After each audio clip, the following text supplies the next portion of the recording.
Hey everybody, this is Katie recording a video for my clients and for other folks choosing a home birth on how insurance works with your home birth.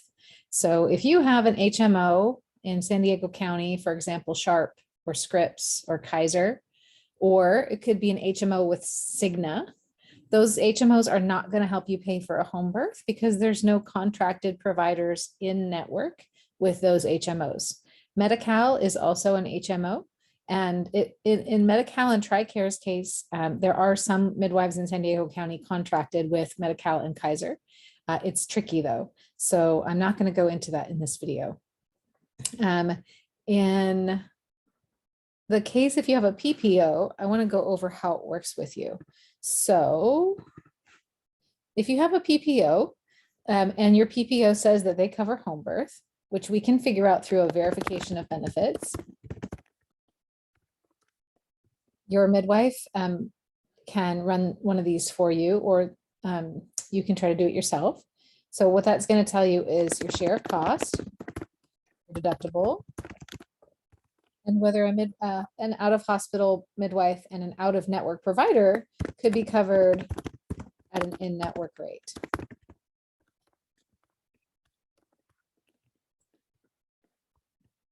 So let's just say that your midwife team was going to be covered at the in-network rate.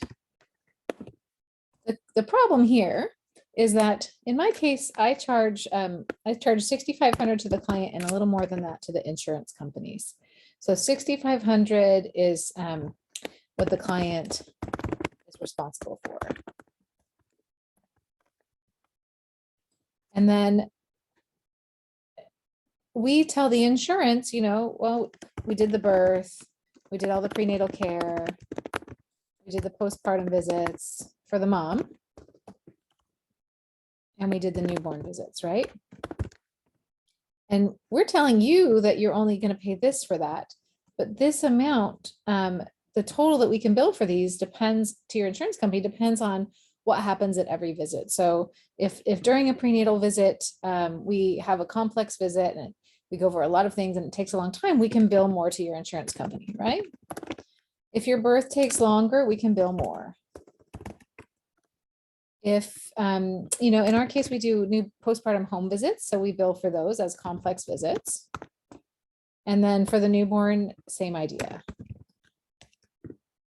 Now, we might say, let's just say that we said that the birth itself was worth $4,000. And we said that the prenatal care, let's say that each visit, I think it comes out to like $1,700 for the birth, or sorry, for the prenatal. And then for the postpartum, let's say that, I know that I'm charging $250 per postpartum, but let's say that your insurance covers $150 and we're going to do 3 of those. So let's put that at $450 just to be on the kind side. And then the newborn, another, let's say $150 per visit. So let's say that that was $450. So the total here, $5,700 plus $900. Oh, it's just about right, $6,600. Okay. So then we send this to your insurance company. But if you don't birth at home, if you just labor at home and we labor with you for 3 days and then we transfer to the hospital, we cannot bill this amount. Well, we can bill it, but they're not going to pay it because this, what's called the global fee, which is where the majority of the money comes from, the global fee is going to be, in that case, billed by the hospital.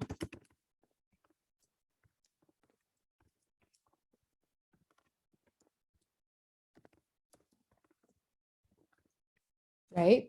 So then that's $4,000 less dollars that we can bill. All right, so let's say that we were able to bill $6,600. We say to your insurance company, okay, the birth was worth this and the prenatal was worth that. And your insurance company is going to come back and they're going to say, well, that's nice that you thought that the birth was worth $4,000. We're going to say that the birth is worth $2,100. And that's because, friends, if you were having a hospital birth, the birth itself takes your doctor like 15 minutes. So, or let's say 30. And it can be very hair raising. I'm not downplaying what doctors do, but the insurance company is paying for that code, and that code means the nurses and the, oh no, sorry, it doesn't mean the nurses. It's just basically for the doctor. Okay, the facility fee is where the hospitals make the most of their money. That pays for nurses in the room and this and that. We can't charge a facility fee in home birth. So your insurance company is going to say, okay, well, $2,100 for the birth. That's what we think is fair. And then for the prenatal care, they're expecting a 15-minute, a 5-minute visit really. And so a reasonable amount for that might be $100 per visit. And then you had 13 visits if you started care first thing in the pregnancy with me. So now that was at 1,300. And then the postpartum, they might allow $450 for the postpartum. They might not. Let's just be really generous. And let's say 300. Let's say they allowed 300 for the postpartum. And then for the newborn, they were like, well, I don't know. You saw a pediatrician. I guess we'll allow 150.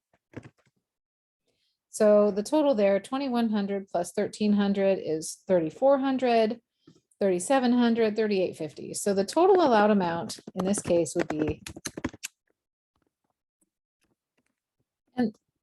and the thing is, we can't tell up ahead of time what your insurance is going to actually say, because this number, this 2,100 here, these numbers change all the time because they're based on what other similar providers are charging for that same code. So this would actually be a very generous reimbursement if you were to get that. I would say I haven't seen that in a long time. Insurance allowed amount $3,850, and then let's say you have a deductible and it's $1,000, and then you have a copay of 20%. So let's see. So deductible is $1,000. Now you're at $2,850, and your copay is $570. So $2,850 minus $570 equals about roughly $2,200. So that is the amount you might hope to get back from your insurance company 3 to 6 months after your birth, after you've had a home birth.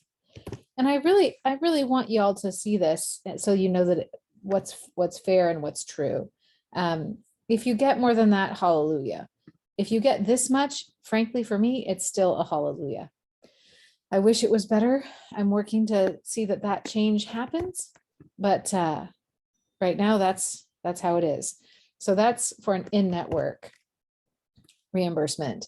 If the midwife is out of network and you don't get an allowance for an in-network exception, or what they call a gap exception, then this number is going to be even less because it's a separate deductible.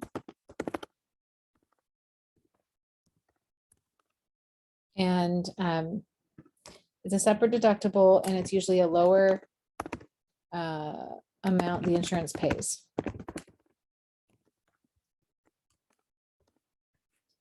So, yeah. All right. Well, thanks for listening to this long spiel. I hope it was helpful. I am totally open to your feedback and comments. You can email me at info@birthlocal.com or info@cmidwives.com if you would like to flesh this out a bit more. Thanks. And I hope that you'll still choose to have a home birth, because it is truly an extraordinary journey and it deserves that level of care.